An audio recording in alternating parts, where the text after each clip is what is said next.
asalaamaaleykum wa rahmatullah wa barakaatu mbokk yi maa ngi leen di nuyu di leen ziyaara tey nag ma indi leen secret boo xam ne ñi nga xam ne dañ am mënuñoo bind arab mënuñoo liir mënuñoo def mbiri te ñu si bëri seen loxo jotu seen ginnaaw pour ñu mën a ñaanlu te jamono ji ñu toll nii dama leen di wax rek ne leen ñaan moom yàlla suñu borom rek moo koy nangu képp ku def mu sotti rek yàlla la neex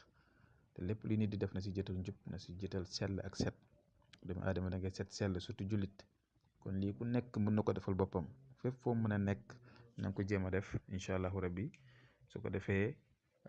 naa ñëw si secret bi léegi expliquer leen ko explication bu leer muy mbir mu yomb boo xam ne amul bind amul dara lii képp ku am jafe-jafe surtout couple yi nga am jafe-jafe yi ak sa jëkkër wala yi ak sa jabar wala yow ak ki ngay bëgganteel nga bëgg mu takk la yow daal yaa xam li nga bëgg su ko defee incha allahu rabi lii lu yomb la daf lay jaral li ngay dawee di wër fu nekk nga dugg fu nekk nga génn yaakaar naa ne war nga ko mën a def da ngay jël sa réveil nga def ko 3 heures du matin 3 heures fu mu jotee jugal jàpp ba set dégg nga sell nag te balaa ngay julli dañuy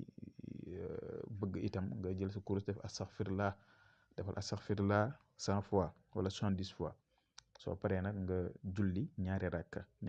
rakk bu nekk da ngay jàng fatiha benn yoon jàng ixlaas muy qul huwallahu ahad allahu samad lam yalid walam yulad walam yakun lahu kufuwan ahad nga jàng ko 11 fois muy fukk ak benn ñaari rakk bu nekk danga si jàng qul huwallahu ahad fatiha benn yoon qul huwallahu ahad nga def ko 11 fois waaye nag foofu mbir mi fu mu amee solo mooy booy sujjoot maanaam boo sëppee sa jë si suuf di julli foofu boo sëppee sa jë rek ñaanal lépp loo bëgg si diggante boobu lépp loo si bëgg ñaan ko lépp loo si bëgg ñaan ko waaw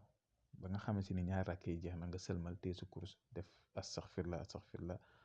70 fois ba pare tam nga ñaanal sa soxla si diggante boobu nga bëgg soo paree nga dem tëdd jeex na loolu kese la amul nii amul naa loolu kese la nga continuer ko nag gëm ko di ko def rek yow si boppam yaay dem ba bàyyil ko sa bopp ndaxte da nga siy gis changement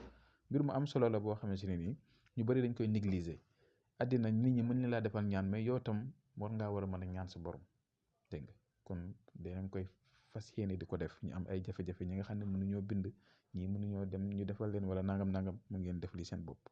dégg nga kon ñu ngi leen di ñaanal yàlla lépp dafii nit jël di ko def te jublu si lu baax rek yal na yàlla sottil ko lañ yàlla aar ñu sàmm ñu jégal ñu suñu bàkkaar yi jéggal ñu suñu rëcc faj aajo yi guddal fan yi wër a cër yi dafa ñu tawfiq ak taysiir bi jaam Muhammad sallallahu alayhi wa sallam kon ñu ngi leen di baalu àq bu baax a baax di leen baalu àq si guddi ajuma bii nii di ñaan ngeen ñaanal ñu te ñu ngi leen di ñaanal ñu ngi yem fii de ne di daje bu suba jàmm incha allah asalaamaaleykum wa rahmatullah wa barakaatu.